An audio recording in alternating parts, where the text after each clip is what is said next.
Hello everyone, welcome back to JKSSB online tutorial. आप पढ़ रहे हैं पार्ट्स ऑफ स्पीच, जिसमें नाउन एंड प्रोनाउन ऑलरेडी हो चुके हैं वीडियोस अपलोड। आज हम एडजेक्टिव पढ़ेंगे और इस वीडियो में हम एडजेक्टिव की इंट्रोडक्शन देखेंगे। कुछ प्रोनाउन और एडजेक्टिव जो सेम सेम होते हैं उनके बीच का डिफरेंस देखेंगे, उनकी यूजेज के हिसाब से, और क्या क्या काइंड्स होती हैं एडजेक्टिव की, क्या उनकी एग्जाम्पल्स और डिग्रीज ऑफ कंपेरिजन देख लेंगे हम। ओके, तो चलिए स्टार्ट करते हैं। तो देखें आप यहाँ पे एग्जाम्पल है, यहाँ पे एक सेंटेंस लिखा हुआ है। मैं अभी एक लिख के देती हूँ आपको। She is a dancer. She is a dancer, कोई टेंशन नहीं है। अगर मैं बोल दूँ she is a good dancer, वो कैसी डांसर है? वो एक अच्छी डांसर है। She is a good dancer. तो ये जो गुड है ना, ये उस डांसर को क्वालिफाई करा, ये इस लड़की को, ये इसकी क्वालिटी बता रहा है, इसकी डांस की क्वालिटी बता रहा है। ठीक है, she is a good dancer. वो कैसी डांसर है? वो एक अच्छी डांसर है। She is a good girl. She is a good girl. वो कैसी लड़की है? अच्छी लड़की है। Beautiful girl. She is beautiful girl. Okay, तो ये जो ब्यूटीफुल वर्ड है ना, वो कैसी लड़की है? सुंदर लड़की है। तो ये भी एक इसकी विशेषता बता रहा है। नेक्स्ट देखें, she is beautiful, ये भी अपने आप में विशेषता है। तो ये नाउन नहीं है यहाँ पे ब्यूटीफुल। ये जो she is beautiful है ना, ये नाउन नहीं है। ब्यूटी होता है नाउन, ब्यूटी नाउन है, लेकिन ब्यूटीफुल एडजेक्टिव है। अच्छा, तो ये जो डांसर से पहले गुड आया ना, ये भी एक एडजेक्टिव है।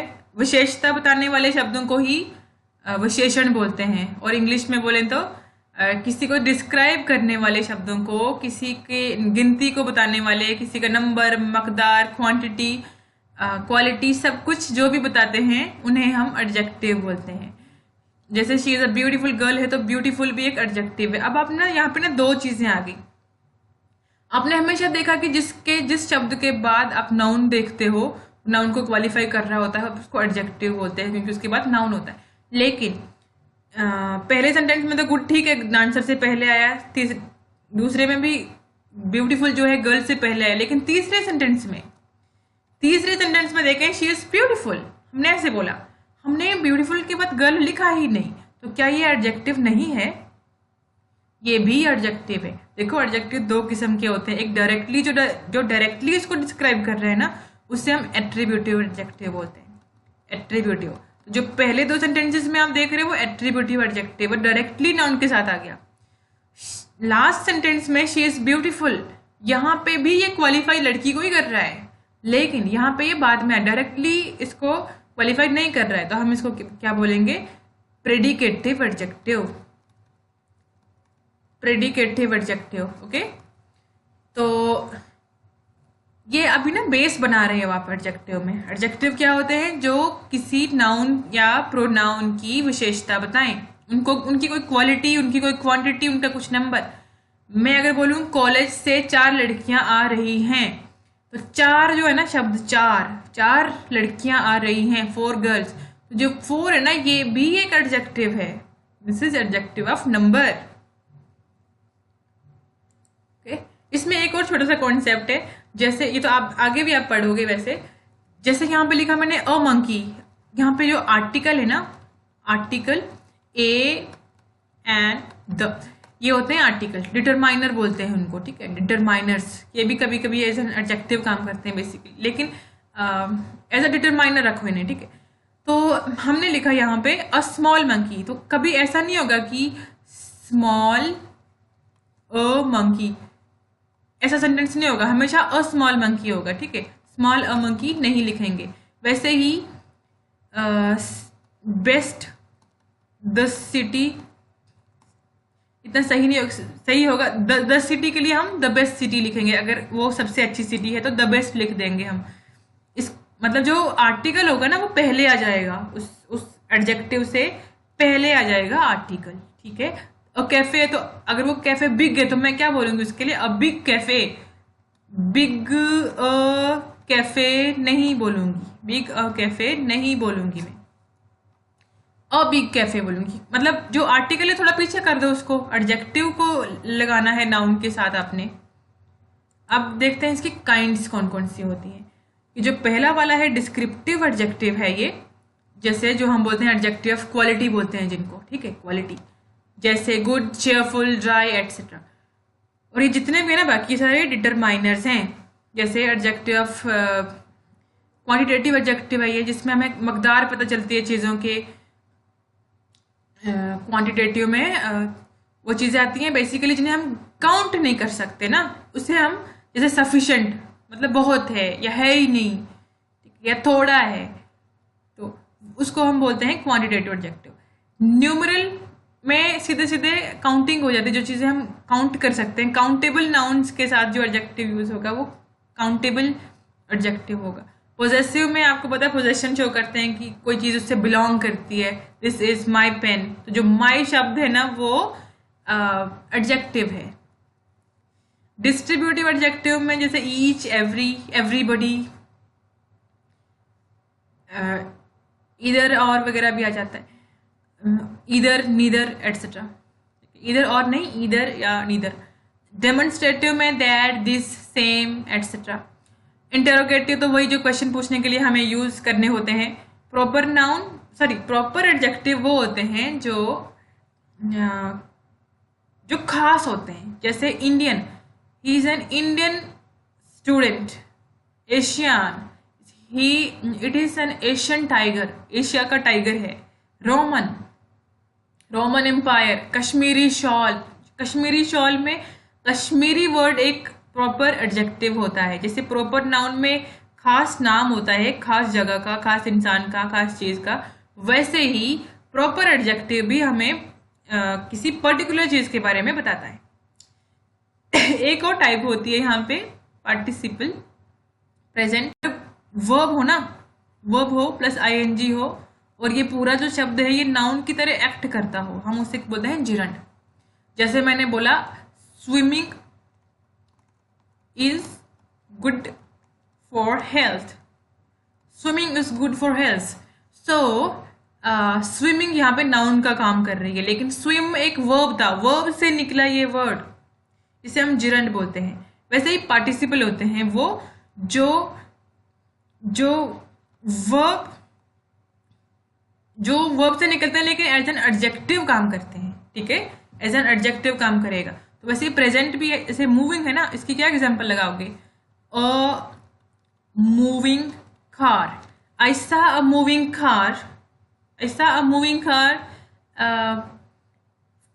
रनिंग फास्ट, इस तरह बोल सकते हैं। आई सा अ मूविंग कार। वोंडेड है ना, wounded, there was a wounded dog in the street. Wounded dog, कैसा डॉग देखा हमने? वोंडेड डॉग देखा। वोंडेड मतलब उसको इंजरी आई थी, जख्मी था बहुत।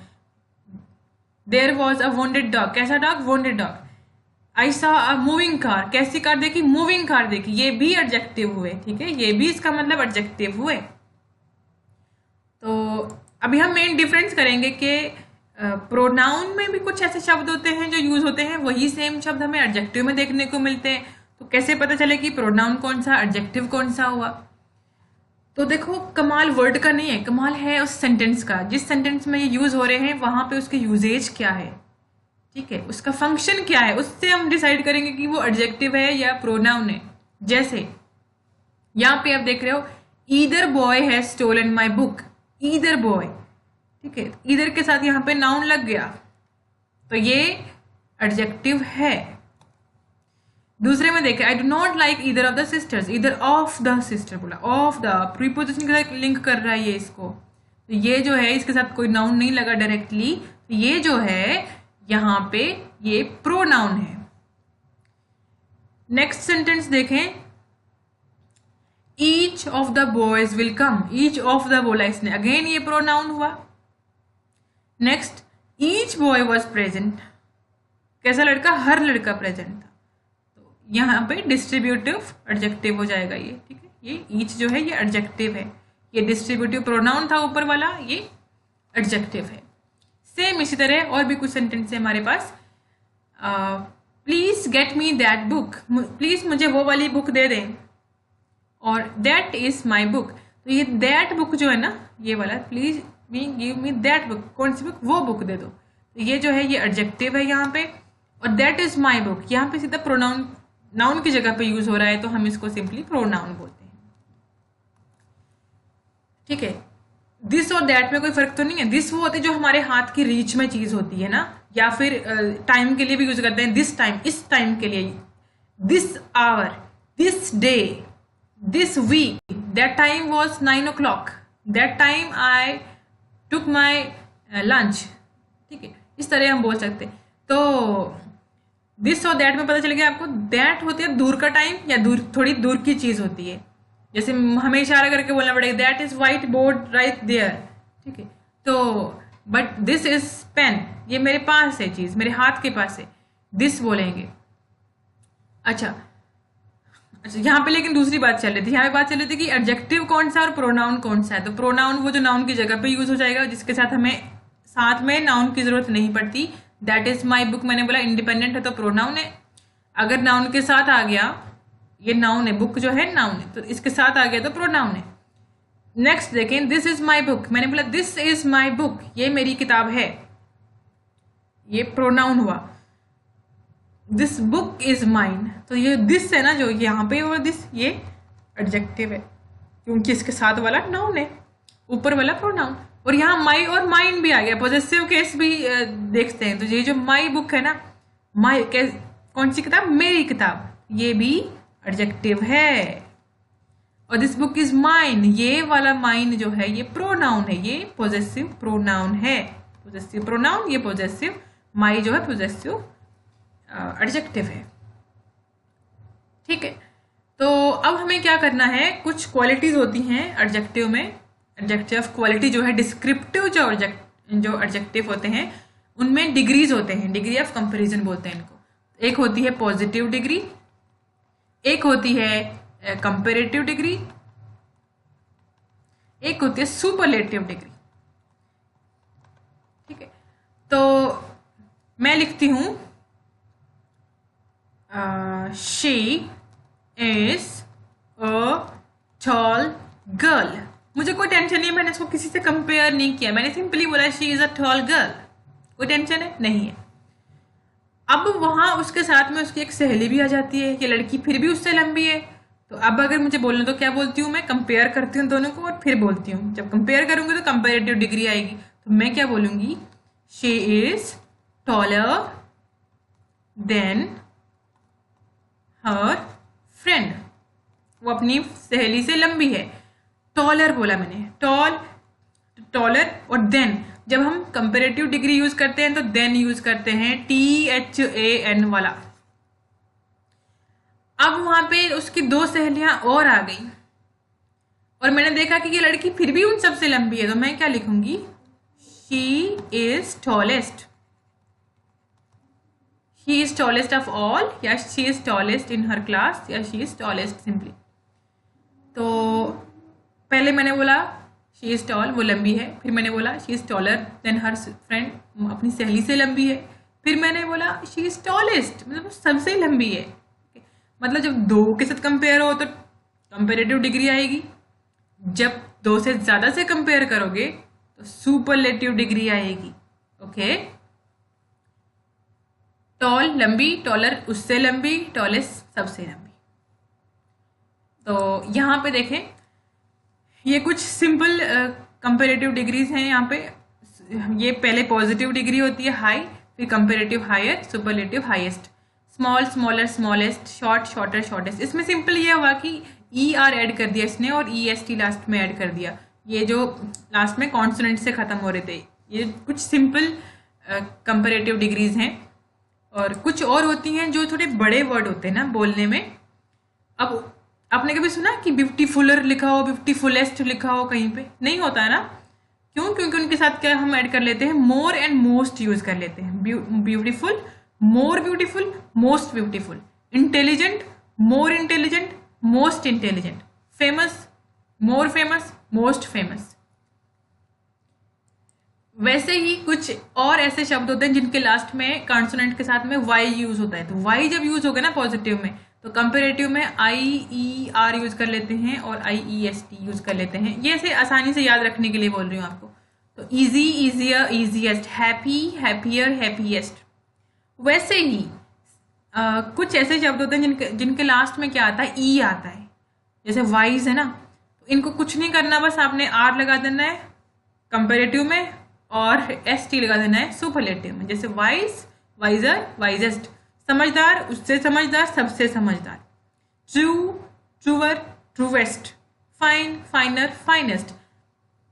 ये सिंपल शब्द, इन सबका आपको मीनिंग की जरूरत नहीं है यहाँ पे, ये सब बहुत ही ज़्यादा सिंपल वर्ड है। अगर जरूरत पड़ेगी मीनिंग की तो बता देना, और भी वर्ड पढ़ लेना, ये तो बहुत कम है, और भी पढ़ लेना आप अपने लिए। और कुछ ऐसे शब्द हैं जो इरेगुलर होते हैं। ये क्या है? ये इरेगुलर है। इरेगुलर मतलब ये ऐसे हैं कि कुछ हम इनमें ट्रिक नहीं यूज़ कर सकते। जैसे पिछले में हमने क्या किया कि आई ई आर लगा दिया, वाई वाले में आई ई आर लगा दिया, आई ई एस टी लगा दिया, इसमें हमने सिंपली मोर, मोस्ट यूज़ कर दिया इन सब में। लेकिन ये इरेगुलर है, इनमें कुछ सिक्वेंस नहीं होगा। जैसे गुड, बेटर, बेस्ट। अब गुड का गुडर, गुडेस्ट नहीं कर देना, गुड का बेटर, बेस्ट होगा, ठीक है। बैड का worse, worst. Much, more, most. Little, less, lesser, least. जब हम लेस या लेसर कुछ भी यूज कर सकते हैं लिटिल के लिए। लिटिल का मतलब होता है कम, लेस या लेसर का मतलब होता है उससे कम, लीस्ट का मतलब सबसे कम। तो जब हम लेस का यूज कर रहे हैं या मोर का यूज कर रहे हैं तो इसका मतलब हमारे पास कंपैरिजन के लिए कोई दूसरी चीज भी होनी चाहिए। बेटर और वर्स्ट का यूज कर रहे हैं तो उसका दूसरी चीज होनी ही चाहिए, तब हम इनका इस्तेमाल करेंगे। Old, older. देखो ओल्ड के दो होते हैं, एक ओल्डर, एक एल्डर। इनमें फर्क क्या है? ओल्ड का मतलब पुराना भी होता है और बूढ़ा भी होता है और बड़ा भी होता है। तो बड़े की सेंस में भी हम ओल्डर यूज कर सकते हैं, बूढ़े की सेंस में भी कर सकते हैं, और कुछ चीजें पुरानी उसके भी। लेकिन जो एल्डर है वो सिर्फ बड़े की सेंस में यूज होता है, ठीक है। इसका कोई जरूरी नहीं है कि वो बूढ़ा ही हो कोई। जैसे आप दो भाई बहन हो, तो आप अपने भाई या बहन से बड़े हो, तो आपके लिए क्या बोलेंगे? You are elder sibling. आप अपने लिए बोलोगे I am the elder, I am the elder one, ऐसे बोलोगे, है ना। तो एल्डर का मतलब आप कोई बूढ़े थोड़ी हो, अभी 24-25 साल की एज में कोई बूढ़ा थोड़ी होता है, लेकिन आप बड़े तो हो ना अपने भाई बहनों से, तो एल्डर आपके लिए बोल सकते हैं। तो जो एल्डर है वो आप बेजान चीज़ों के लिए यूज़ नहीं करते हो, जानवरों के लिए यूज़ नहीं करते हो। ओल्डर आप सबके लिए यूज़ कर सकते हो। वैसे ही एल्डेस्ट और ओल्डेस्ट भी हो सकता है ओल्ड का। जैसे न्यूज़पेपर है तो हम बोल सकते हैं कि this is the old newspaper. अगर एक नई न्यूज़पेपर एक पुरानी है तो हम ऐसे बोल सकते हैं। फार, फार्दर, फारदेस्ट, ये सब है। अच्छा, हमें अभी क्या करना है यहाँ पे? होमोफोन्स, क्योंकि एडजेक्टिव आज का इतना काफ़ी है, कल हम इसके रूल्स पढ़ेंगे। रूल्स पढ़ने से पहले एक चीज़ आप याद रखना कि बहुत सारे आप डिग्री ऑफ कंपैरिजन पढ़ लेना, याद कर लेना, ताकि जब हम वहाँ पे सुपरलेटिव और कंपैरेटिव की बात करें आपको पता हो कि किस डिग्री की बात हो रही है, किस चीज़ की बात हो रही है। तो होमोफोन्स, होमोफोन्स में हमारे पास वर्ड है यहाँ पे स्वेयर। एक है सेवर, एक है स्वेयर। सेवर का मतलब होता है सेपरेट करना, स्वेयर का मतलब है वायलेंट, रेगरस। मतलब क्या मतलब हुआ इसका? He has got swear headache. इसका क्या मतलब? बहुत ज्यादा सरदर्द हो रही है। स्वेयर का मतलब है बहुत ज्यादा, बहुत खतरनाक। कॉन्शियस का मतलब होता है अवेयर। तभी हम बोलते हैं ना कॉन्शियसनेस, कॉन्शियसनेस। आप हर चीज के लिए अवेयर होना चाहिए, हर चीज के लिए आप अवेयर होते हो, आपका चित्त जो है अवेयर होता है योगा वगैरह करने से। अच्छा, कॉन्शियंस, कॉन्शियंस का मतलब होता है इनर वॉइस। जमीर बोलते हो ना, आप जैसे मूवीज देखते हो, आप बोलते हैं आपका जमीर आपको इसकी आज्ञा नहीं देता, या कुछ ऐसे बोलते हैं, वो वही होता है कॉन्शियंस, उसको बोलते हैं। कंप्लेसेंट का मतलब होता है कि प्लीजिंग, ठीक है, प्लीजिंग और में, ठीक है, ऑब्लाइजिंग, इसी को बोलते हैं। मतलब एक होता है कंप्लेसेंट। ये जो कंप्लेसेंट है ना, ये इसका मतलब होता है कि अपने आप में जो सेटिस्फाई हो, संतुष्ट हो, ठीक है। संतुष्ट जो इंसान होता है उसको बोलते हैं कंप्लेसेंट। एक होते हैं कॉलेज में बच्चे जो संतुष्ट होते हैं, ज्यादा हड़ताल नहीं करते, स्ट्राइक नहीं करते। दूसरे होते हैं रिबेल, हर चीज में बगावत। तो कंप्लेसेंट उसका उल्टा होता है। अच्छा, कल ना एक क्वेश्चन पूछा था कि कल हमने दो शब्द पढ़े थे, एक था एंटीक, एक है एंटिक। ये क्वेश्चन आया था कल का। तो एंटीक का तो मतलब हो गया ऑफ एंशिएंट टाइम्स, ये सबको पता चल गया था। पुराने टाइम की चीज के लिए हम एंटीक बोलते हैं, एंटीक स्कल्पचर, एंटीक आर्टिफैक्ट्स, है ना। लेकिन ANTIC एंटीक का मतलब मैंने सिर्फ इंग्लिश में बताया था आपको, ट्रिक्स वगैरह, ऑड बताया था मैंने। तो इसका क्या मतलब होता है, ऑड का क्या मतलब है, मतलब जो बाकियों से थोड़ा बिल्कुल अलग हो कुछ। और इसका एक मीनिंग होता है वाहियात। हिंदी में मैंने बोला नहीं था शायद, इसलिए थोड़ा सा कंफ्यूजन रह गया। और एक और क्वेश्चन आया था यहाँ पे कि एक इट इज मी या आई हु ऑलवेज हेल्प यू, ये सेंटेंस है। ये बेसिकली एक एम्फेटिक केस है, यहाँ पे एम्फेसाइज किया जा रहा है it is pay, it's me या it's I who always help you, इस तरह आ रहा है ये। तो इसका जो आंसर होगा राइट वो होगा इट्स आई। वो यहाँ पे सब्जेक्टिव केस आएगा, it is she, it is he आएगा, लेकिन ऑब्जेक्टिव केस यहाँ पे नहीं आ सकता है। हिम हर नहीं आ सकता, यहाँ पे मी नहीं आ सकता। क्यों नहीं आ सकता? इनफॉर्मल में हम इट्स में बोल देते हैं, बट फॉर्मली इट्स आई आएगा यहाँ पे। इट इज ही आएगा, न कि हिम यहाँ नहीं आएगा, ही आएगा। It's him who always help you. तो लेकिन क्या है ना, अगर कोई क्वेश्चन पूछे, जैसे कोई बाथरूम में है और किसी ने क्वेश्चन पूछा कि हु इज देयर, तो वहां से जब कोई आंसर देगा ना तो वो इट्स मी बोल सकता है। जब रिप्लाई दे रहे हैं तो शॉर्ट आंसर देना है, उस वक्त ये यहाँ पे ऑब्जेक्टिव आ सकता है, लेकिन सिर्फ बोलने में ही।